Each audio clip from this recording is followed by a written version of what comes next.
Hello everyone and welcome back once again for the sessions of bills of exchange for class 11। देखिए हमने हमारे last session में कुछ accounting treatments के बारे में ये देखा था और हम ये फर्स्ट अकाउंटिंग ट्रीटमेंट जो कि अगर बिल ड्रॉअर के पास ही रहे till the date of maturity तो क्या ट्रीटमेंट करते होते हैं ये हम समझ चुके हैं। चलिए आज हम हमारे सेशंस को और आगे बढ़ाते हैं और ये सेकंड पॉइंट आज हम कवर अप करेंगे एंड थर्ड भी साथ में कवर अप करेंगे। मीन्स हम आज दो कंसेप्ट्स कवर करेंगे कि अगर डिस्काउंटिंग का केस हो तो किस तरह से अकाउंटिंग ट्रीटमेंट की जाती है और अगर एंड्रोसमेंट का केस हो तो किस तरीके से अकाउंटिंग ट्रीटमेंट्स दी जाती हैं। So let's begin our session. So in case of the bill discounted from the bank, if the holder of BR, अब आपको पता होना चाहिए कि BR कौन होल्ड करता है। BR होल्ड करता है ड्रॉअर, जिसने गुड्स को सेल किया हो, जिसने पैसे रिसीव करने हो। तो अगर उसे पैसों की जरूरत before the date of maturity पड़ जाती है तो इस केस में वो होल्डर क्या कर सकता है, if he needs money before the date of maturity then he can discount the bill from the bank in order to obtain cash for it। like suppose कि अगर 3 महीने का बिल बना है लेकिन A ने B पर बिल बनाया था लेकिन A को 3 महीने से ना पहले ही पैसों की जरूरत पड़ गई तो वो 3 महीने वेट थोड़ी ना करेगा कि जब 3 महीने होंगे तब मुझे भी पेमेंट करेगा और तब मेरे पास पैसा आएगा। अगर इन केस कोई इमरजेंसी अराइज हो गई है, उसे डायर नीड है पैसे की, तो वो क्या करेगा, वो डिस्काउंटिंग करवा लेगा। सो अगर आपको छोटा सा एक कंसेप्ट आ जाए कि what do you mean by discounting, तो डिस्काउंटिंग क्या है। Discounting means encashing the bill before the date of its maturity। वही सेम मीनिंग है लेकिन थोड़ा सा घुमा फिरा के आपको यहाँ पर बता दिया गया है कि अगर हम before the date of maturity ही पैसे एनकैश करवा लेते हैं, या हम यूं कहें बिल एनकैश करवा लेते हैं, पैसे अरेंज कर लेते हैं, या ऐसे भी कह सकते हैं इसे कि हमने बैंक से बोरो कर लिया है और बदले में बिल को एक सिक्योरिटी की फॉर्म में दे दिया है, हम बोलेंगे कि हमने बिल को डिस्काउंट करवा लिया है। सो बैंक हमें कैसे पैसे देता है। अब देखो बैंक जो है वो क्या करता है, bank deducts a certain amount of discount. Discount का मतलब कटौती होता है। आपने जब जर्नल एंट्रीज वाले कंसेप्ट समझे हैं तो आपको पता है कि ये कैश डिस्काउंट, रेट डिस्काउंट जब समझे थे तो आपको ये बात क्लियर करवाई गई थी कि डिस्काउंट का मतलब होता है कुछ कट जाना। तो बैंक यहां पर क्या करता है, लेट्स सपोज कि अगर 1000 रुपए का बिल बना है तो बैंक क्या करेगा, बैंक आपको 1000 का 1000 नहीं दे देगा कि अगर आपके बिल पर 1000 रुपए लिखा हुआ है तो आप ये लो 1000 रुपए हमारी तरफ से ले लो। एक्चुअली बैंक क्या करेगा, आपको 1000 से कुछ कम 950 या 900 कुछ इस तरीके से जो भी हमें क्वेश्चन के अकॉर्डिंगली एक पर्टिकुलर रेट ऑफ डिस्काउंटिंग दिया हुआ होगा, रेट ऑफ डिडक्शन दिया हुआ होगा, या कई बार अमाउंट भी दी हुई होती है, हम बेसिकली बैंक से वो डिडक्टिव अमाउंट रिसीव करेंगे। So bank deducts a certain amount of discount from the face value of the bill and pays the balance to the person discounting the bill। तो बाकी का जो बैलेंस है वो पे कर दिया जाता है। The discount deducted by the bank is actually the amount of interest charged by the bank for lending the money। देखो अगर आपने ध्यान दिया हो तो जब हमने ये डिस्काउंटिंग का मीनिंग समझा है तो हमें यहाँ पर ना एक बोरोइंग वाला कंसेप्ट आया है। बोरोइंग फ्रॉम बैंक, बैंक से उधार लेना बिल को एज अ सिक्योरिटी देकर। तो जब हम उधार लेते हैं हमें बदले में इंटरेस्ट पे करना होता है ना। अब बैंक जो है वो ये एक तरीके से लोन वाला कंसेप्ट तो है नहीं है जिस पर हमें बैंक इंटरेस्ट चार्ज कर सके। तो एक्चुअली जो ये डिडक्शन की जाती है, जो ये डिस्काउंट काटा जाता है, इसे ही हम एक अदर सेंस में अमाउंट ऑफ इंटरेस्ट कह सकते हैं। क्यों? क्योंकि जब ड्यू डेट होगी तो जो बिल की पेमेंट बी करेगा, इस एग्जाम्पल के थ्रू अगर हम समझे तो बैंक को तो 1000 रुपए ही मिलेगा ना, क्योंकि बी तो पूरे 1000 की पेमेंट करेगा ना। बैंक बी को ये थोड़ी ना कहेगा कि तुमने ए को दिए 900 या 950 है तो मैं तुम्हें इतने ही पे करूंगा। तो जो डिफरेंस उसने ए को दिया लेकिन जो अमाउंट उसे बी पे करेगा वो डिफरेंस जो है उसे अमाउंट ऑफ इंटरेस्ट बोला जाएगा। सो द अमाउंट, अब ये चीज समझना बहुत ज्यादा जरूरी है कि amount of discount depends upon the rate of interest and remaining period of the bill. ये बात बहुत जरूरी है कि जितना टाइम पीरियड रिमेनिंग है उसके हिसाब से इंटरेस्ट का रेट लगाकर डिस्काउंट जो है वो कैलकुलेट किया जाता है। जैसे बिल मैंने आपको यहां बोला 3 महीने का है। अब लेट सपोज अगर 10% रेट है डिस्काउंटिंग का या रेट ऑफ इंटरेस्ट के अकॉर्डिंगली, क्योंकि ये एक तरीके से इंटरेस्ट की अमाउंट ही बन जाती है, डिफरेंस वाली अमाउंट। तो अगर 10% है, अगर बी ए साथ के साथ ही बैंक से डिस्काउंट करवा लेता है तो हम 1000 पर 10% 3 महीने के हिसाब से कैलकुलेट करेंगे। लेकिन अगर आपको क्वेश्चन में सपोज या एग्जाम्पल में सपोज कि आपको ये कहा जाए कि ए ने 1 महीने बाद बैंक से डिस्काउंट करवाया, तो 3 महीने में से 1 महीना तो निकल ही चुका है, तो उस वक्त जो हम डिस्काउंटिंग कैलकुलेट करेंगे वो हम 3 नहीं 2 मंथ्स के अकॉर्डिंगली कैलकुलेट करेंगे। ये जब हम प्रैक्टिकल कंसेप्ट देखेंगे समझेंगे तब भी हमें और बेटर क्लियर हो जाएंगे। लेकिन मैंने आज के सेशन के लिए एक सिंपल सा क्वेश्चन ही लिया है। तो चलिए क्वेश्चन को समझने के लिए या अकाउंटिंग ट्रीटमेंट में आगे बढ़ने से पहले हम एक बार जर्नल एंट्रीज पर नजर डालते हैं कि जर्नल एंट्रीज कैसे की जा सकती हैं। सो बिल को डिस्काउंट करवाते वक्त जो जर्नल एंट्रीज पास की जाती हैं वो कैसे की जाती हैं। देखो, हमें नॉर्मली बुक्स ऑफ ड्रॉर बनाने के लिए आती हैं और बुक्स ऑफ ड्रॉई बनाने के लिए आती हैं। मैंने यहां पर अब वो सेल परचेज वाली, वो बिल बनने वाली एंट्रीज नहीं लिखी हैं क्योंकि वो हमें अब पता है। हम सिर्फ समझेंगे डिस्काउंटिंग की एंट्री। देखो, हमने ये बोला होल्डर ऑफ बीआर डिस्काउंट करवाता है, और मैंने अभी अभी थ्योरेटिकल पॉइंट्स में आपको ये बताया कि who is the holder. Holder होता है ड्रॉर। तो ड्रॉर की बुक्स में ही आनी चाहिए ना बिल डिस्काउंट करवाने की एंट्री। ड्रॉई की बुक्स में कोई बिल को डिस्काउंट करवाने वाली एंट्री नहीं आएगी because he is not the holder of the bill. तो डिस्काउंटिंग की एंट्री आएगी क्या? देखो, हमें बैंक से पैसे मिल रहे हैं। अब बैंक हमें कैश में थोड़ी ना पैसे देगा, बैंक तो हमारे बैंक अकाउंट को क्रेडिट कर देगा ना। अब अगर आपने बीआरएस से समझा है तो उसमें क्या था, बैंक का किया हुआ क्रेडिट हमारे लिए डेबिट होता है। तो इसीलिए हम क्या कर रहे हैं, हम अपनी बुक्स में यानी कि ड्रॉर अपनी बुक्स में बैंक अकाउंट को डेबिट कर रहा है। डिस्काउंट चार्जेस, अगर मैं सेम वही एग्जाम्पल लूं जो अभी अभी आपको बताई है, बिल था 1000 रुपए का, बैंक हमें दे रहा है 900 रुपए, तो ये 100 रुपए जो कम मिल रहे हैं वो ड्रॉर के लिए नुकसान है ना। तो नुकसान को क्या करना चाहिए, नॉमिनल अकाउंट का रूल कहता है डेबिट कर देना चाहिए। तो इसलिए डिस्काउंटिंग चार्जेस को हम डेबिट कर देंगे एंड इस तरीके से 100 या जो भी हमें हमारे क्वेश्चन के अकॉर्डिंगली डिस्काउंटिंग चार्जेस बनेंगे हमने सिंपली उन्हें डेबिट कर देना है। सो ये एंट्री आएगी बिल को डिस्काउंट करवाने की। बीआर क्यों क्रेडिट हुआ है?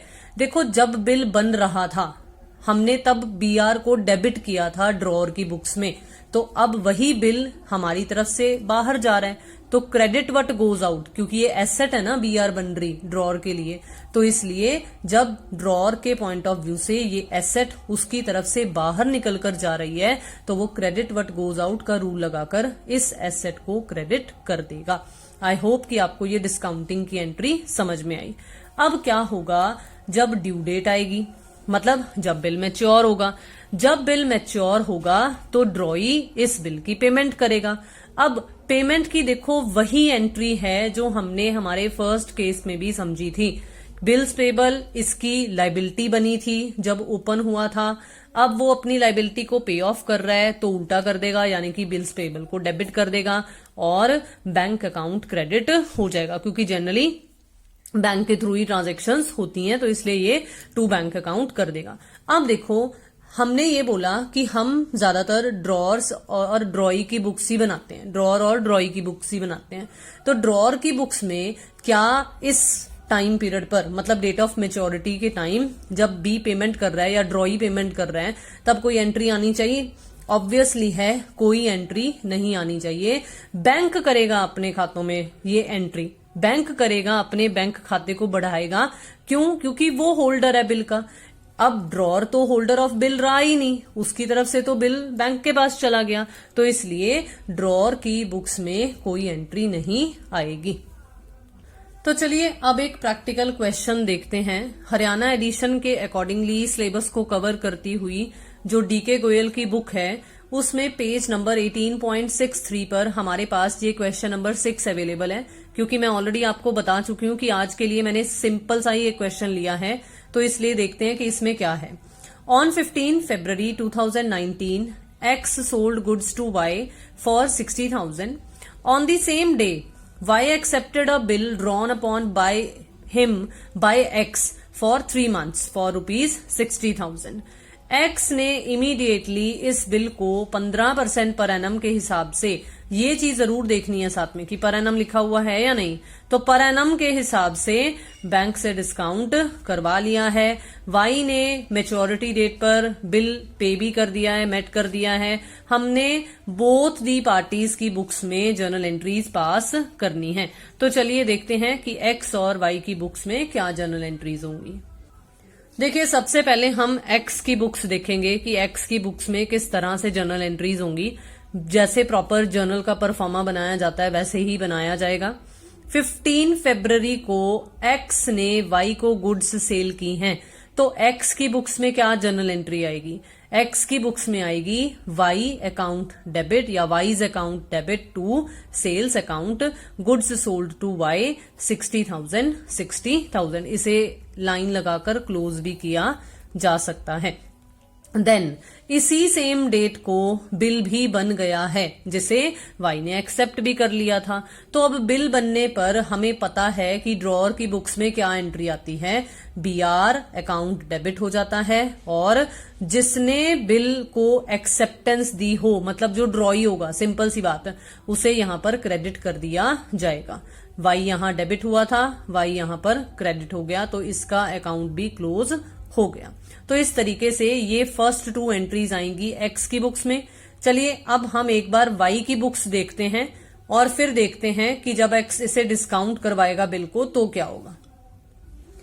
देखिए वाई की बुक्स में 15 फरवरी को जो पहली एंट्री आएगी, अब क्योंकि एक्स के पॉइंट ऑफ व्यू से जो सेल थी वो वाई के पॉइंट ऑफ व्यू से परचेज बन गई, तो इसलिए इसकी बुक्स में परचेजेस के पॉइंट ऑफ व्यू से एंट्री आएगी purchases account debit to X account, या हम टू एक्स भी अकेला लिख सकते हैं।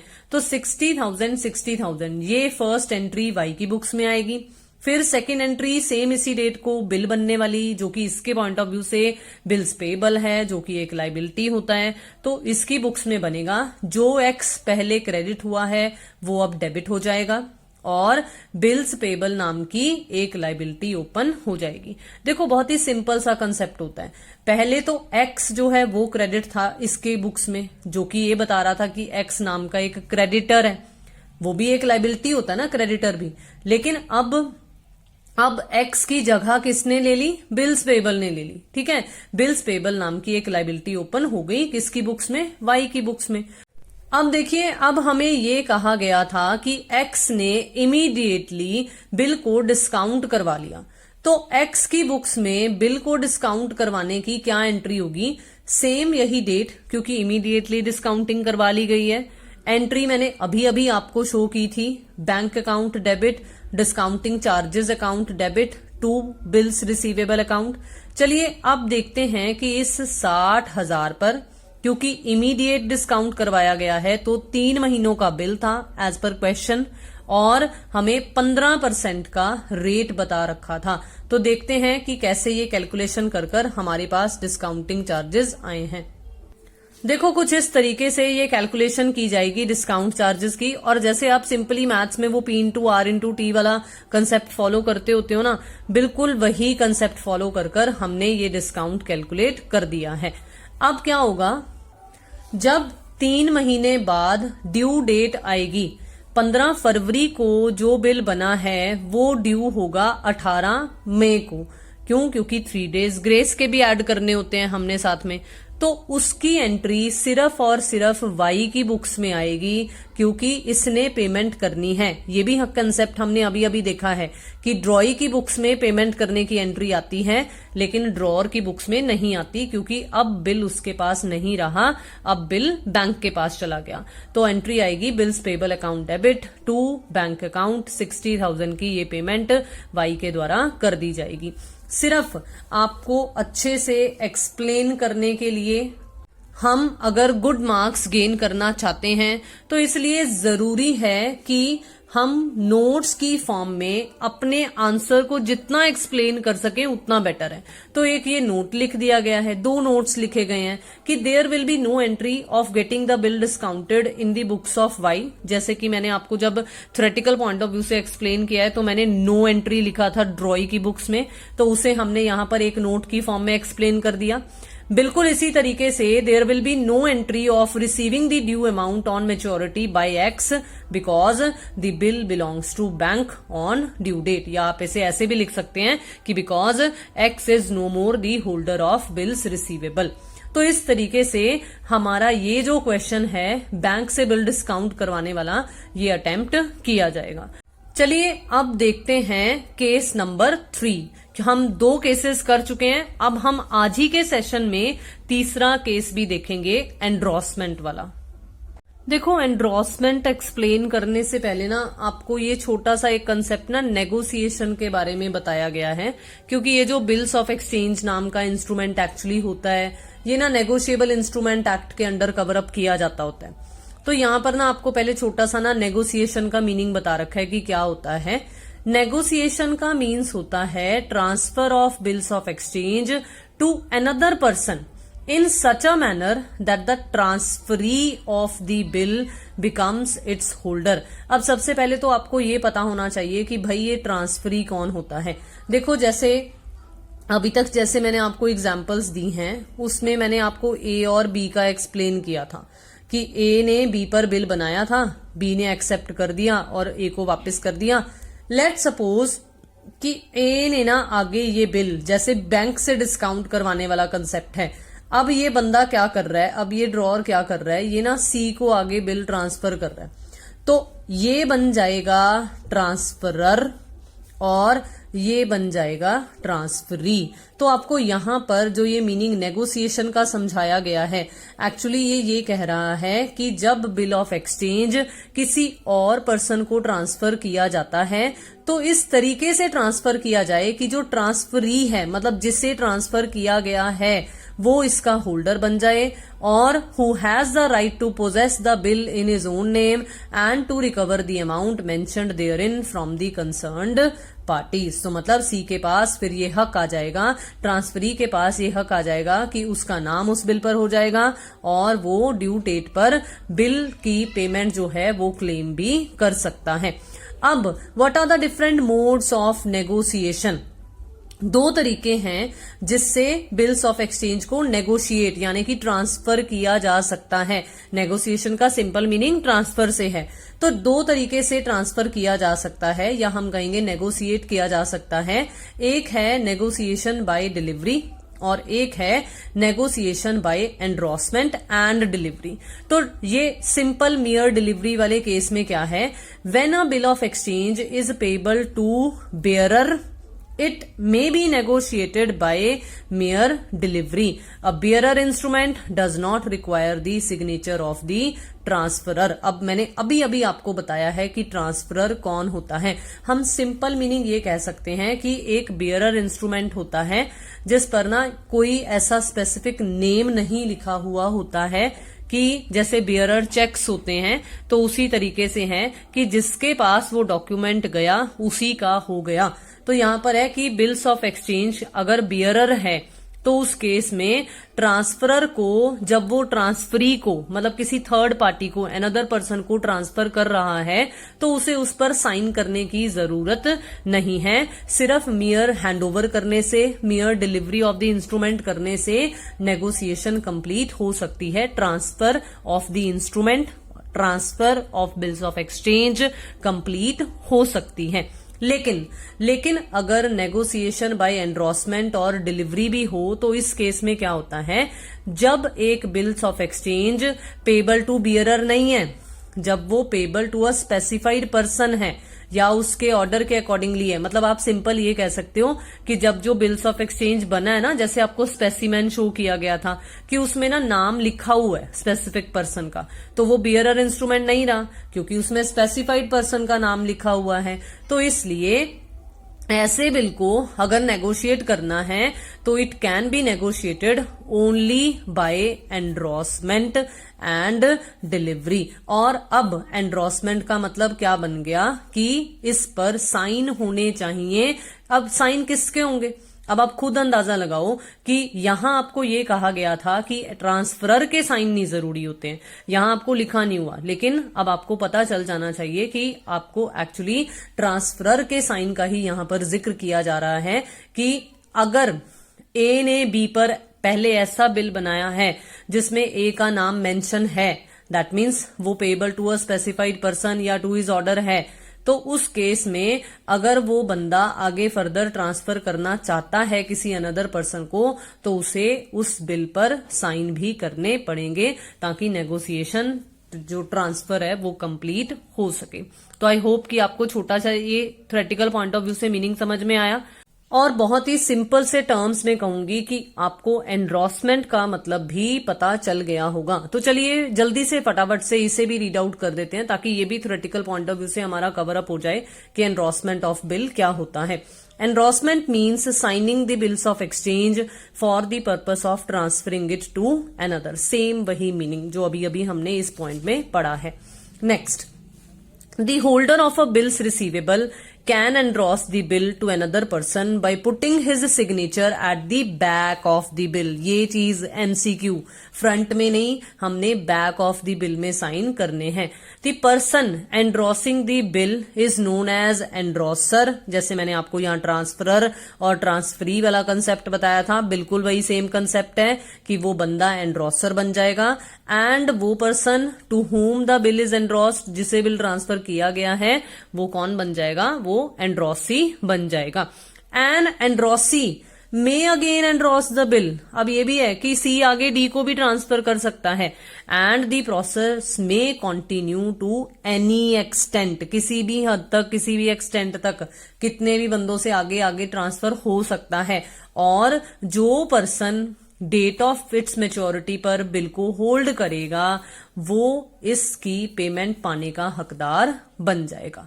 तो चलिए अब देखते हैं एंडोर्समेंट के केस में कैसे जर्नल एंट्रीज पास की जाती हैं।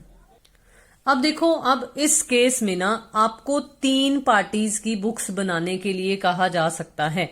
एक ड्रॉर है, दूसरा ड्रॉई है एंड तीसरा बन जाएगा एंड्रोसी जिसे बिल ट्रांसफर किया गया है। अगर मैं सिंपल भाषा में समझाऊं तो ये है ए, ये है बी और ये है सी। अब देखो इस केस में क्या होगा, फिर से वही मैंने यहां पर अब आपको वो नहीं एक्सप्लेन किया है कि सेल की एंट्री है या परचेज की एंट्री है या बिल बनने की एंट्री, वो सब आपको पता है। अब अगर हम सीधा बात करें कि अगर ए एक ड्रॉर है और वो सी को आगे ट्रांसफर कर रहा है बिल, तो ए की बुक्स में क्या एंट्री आएगी। देखो ए क्या करेगा, बिल ए की तरफ से चला गया, जब बिल आया था तो वो डेबिट होकर एसेट बना था, जब वो एसेट चली गई तो बिल क्या होगा, बिल क्रेडिट हो गया।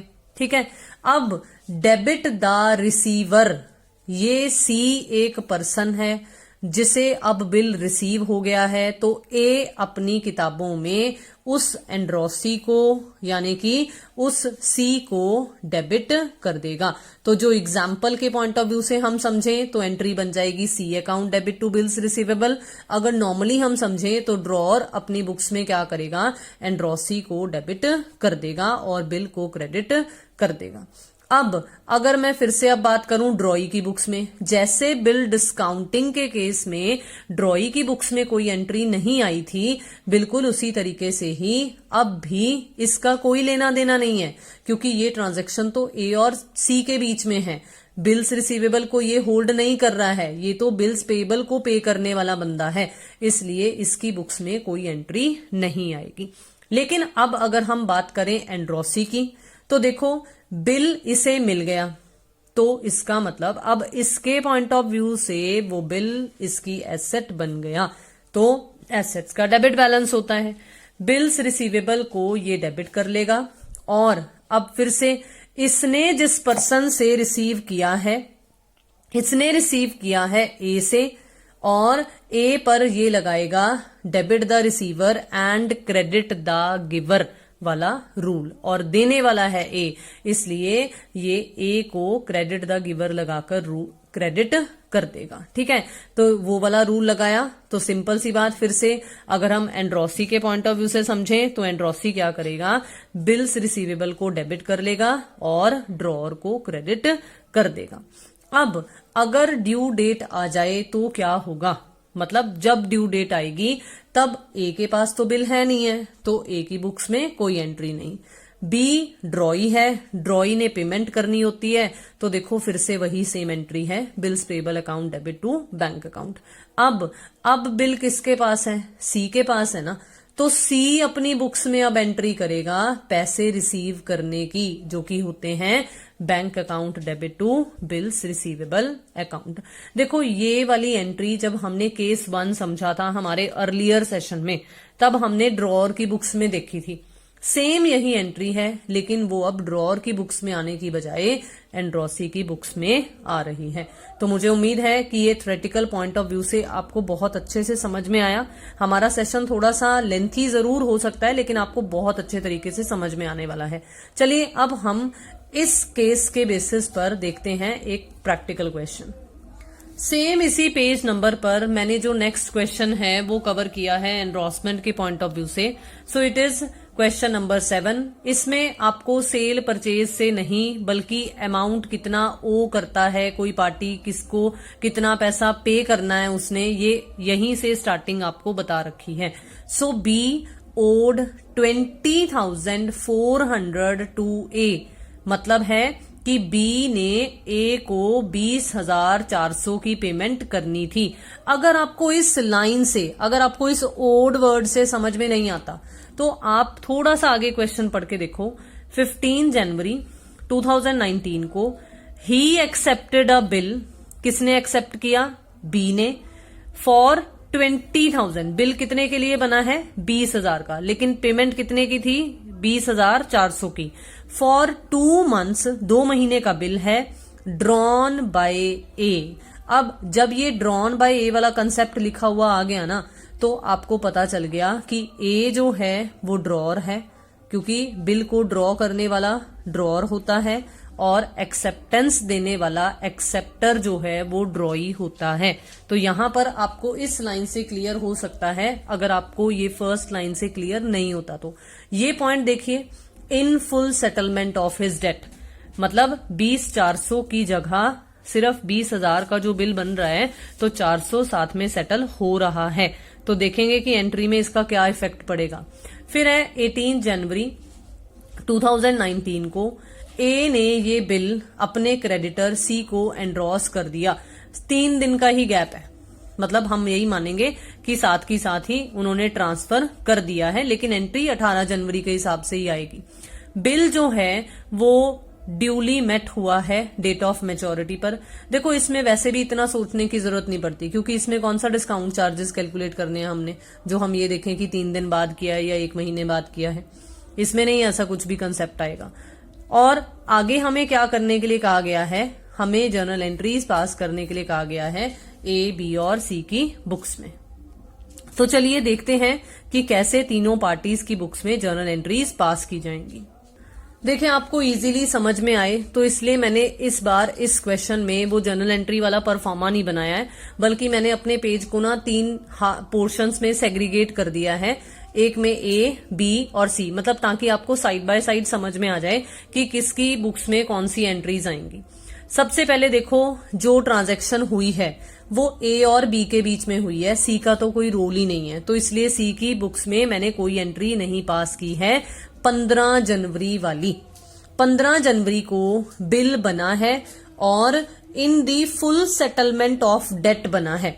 डेट था 20,400 का, लेकिन बिल बना है 20,000 का। अब देखो बिल किसने ड्रॉ किया था, ए ने, तो ए जो है वो है ड्रॉर की बुक्स में बिल्स रिसीवेबल क्या होता है, डेबिट होता है। बिल कितने का बना है, बिल बना है 20,000 का, तो हमने बिल्स रिसीवेबल अकाउंट डेबिट कर दिया 20,000। ठीक है, अब देखो बहुत ही ध्यान से, ए ने बी से पैसे लेने थे ना, कितने लेने थे, 20,400।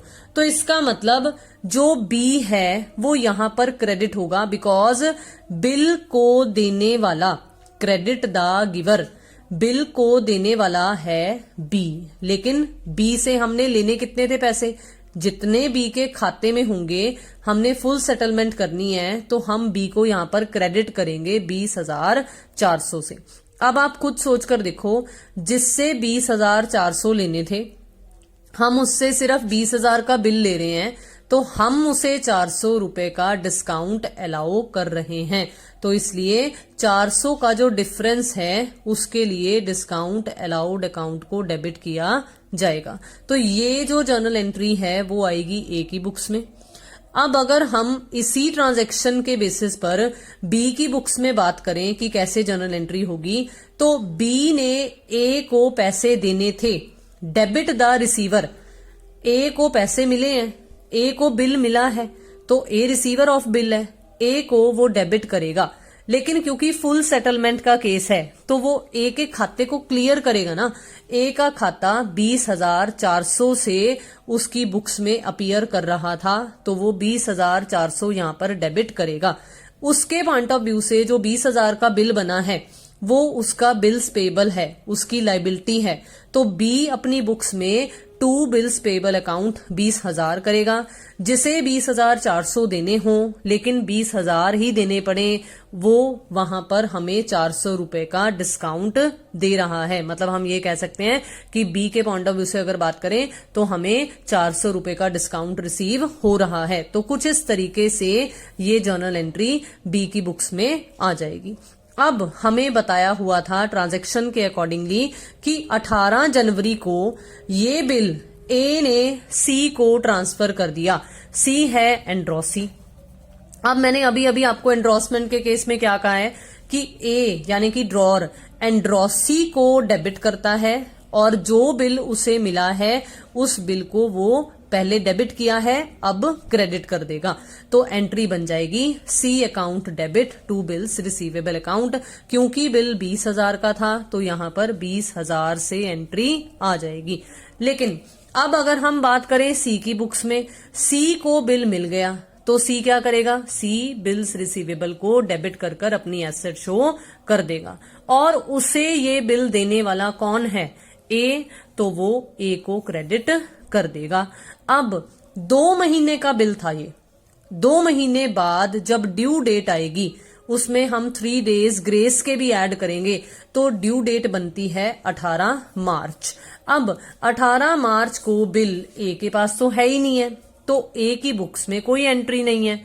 बी ने पेमेंट करनी है, तो बी कैसे पेमेंट करेगा, bills payable account debit to bank account 20,000। C के पास बिल है, C is the holder of the bill, तो सी करेगा अपनी बुक्स में entry bank account debit to bills receivable account 20,000। तो कुछ इस तरीके से ये जो क्वेश्चन है जिसमें एंड्रोसमेंट का कंसेप्ट हमें देखने को मिला, ये कंप्लीट हो जाएगा। तो मुझे उम्मीद है कि हमारा आज का जो ये सेशन रहा जिसमें हमने 2 केसेस समझे, ये आपको बहुत ही आसानी से, बहुत ही इजीली समझ में आ गए। Once again I would like to request you कि अगर आपने अभी तक चैनल को सब्सक्राइब नहीं किया है तो जल्दी से कर लीजिए। एंड यस, वीडियोस को लाइक करना, शेयर करना और अपने व्यूज कमेंट बॉक्स में शेयर करना बिल्कुल भी मत भूलिए। Thank you so much for watching the video and have a nice day.